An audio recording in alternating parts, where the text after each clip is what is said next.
Beralih ke berita selanjutnya, pemirsa, wilayah Jawa Tengah khususnya di wilayah pantai utara selalu dihantui bencana banjirop. Untuk merespon permasalahan tersebut, pemerintah Provinsi Jawa Tengah menggandeng Juris Foundation dan Mercy Corps Indonesia untuk meluncurkan proyek besar pengelolaan kawasan pesisir terpadu.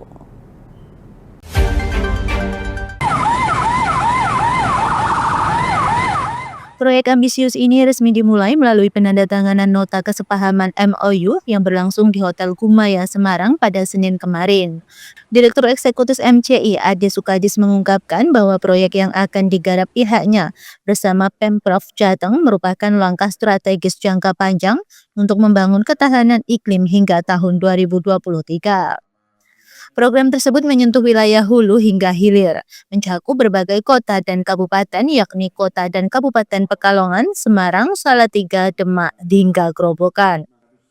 Ade menyampaikan penurunan muka tanah di Pantura Jateng menjadi pemicu abrasi. Oleh karenanya perlu pengelolaan model kawasan pesisir terpadu yang berketahanan iklim. Proyek ini dilakukan dengan 3 pendekatan. Pertama, memperkuat dalam pemberdayaan masyarakat. Fokusnya adalah membuat mata pencaharian alternatif di wilayah terdampak abrasi. Misalnya di Pekalongan telah membuat percontohan keramba apung pada sektor perikanan di lahan abrasi.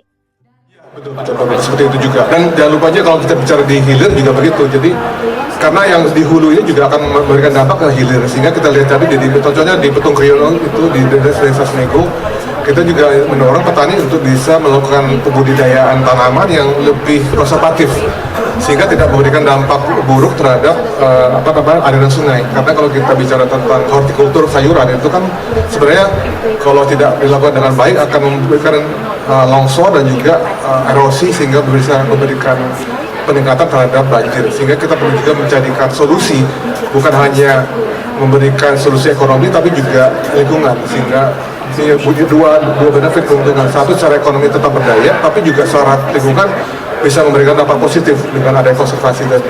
Yang jangka pendek seperti apa? Jangka pendeknya seperti apa? Yang itu dengan di hulu hilir. Saya rasa yang penting adalah bagaimana pendekatan ini bisa berkelanjutan dan memberikan dampak positif. Makanya tadi juga disebutkan perlu ada pemberdayaan secara ekonomi yang dikaitkan dengan pasar. Karena kalau kita bicara tentang pemberdayaan ekonomi hanya untuk mengintroduksi pelatihan saja, tapi hasilnya mau dikemanakan ya percuma juga ya. Misalkan anak wortel mau dijual kemana, atau misalkan tadi bandeng, harus tahu juga marketnya. Karena kalau kita bicara tentang mata pencaharian perlu juga pasar, sehingga mereka juga bisa mendapatkan nilai tambah dari hal itu. Jadi itu penting juga. Sementara itu, Wakil Gubernur Jawa Tengah Tatyasirul Maimun mengapresiasi kepada pihak-pihak yang telah berkontribusi dalam proyek tersebut. Tasyasin meminta resum kajian dari para peneliti untuk perumusan kebijakan yang paling tepat.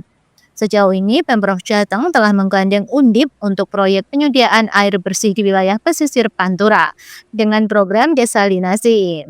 Proyek lain yang sedang dirumuskan adalah pembuatan rumah apung atau memfasilitasi masyarakat yang tidak ingin pindah dari rumahnya yang dihantam abrasi. Mereka masih ingin bertahan karena ada mata pencaharian di sana.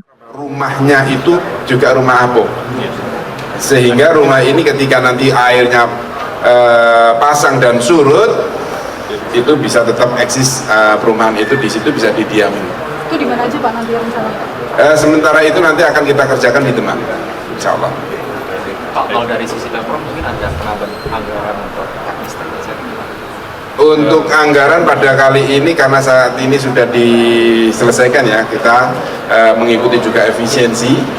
Tetapi ke depan kami akan fokus terhadap itu, dan kami juga sudah mengajukan di pemerintah pusat, karena tadi saya sampaikan kalau hanya dikerjakan oleh pemerintah provinsi dan kabupaten kota saja nggak mungkin, itu akan diselesaikan karena anggaran kita terbatas.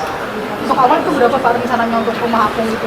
Untuk rumah apung kita masih dalam pembahasan, nanti kita tunggu dari pembahasannya. Targetnya kapan Pak? Karena kita tematik saat ini infrastruktur, insya Allah kalau itu nanti selesai kita akan bisa langsung lakukan.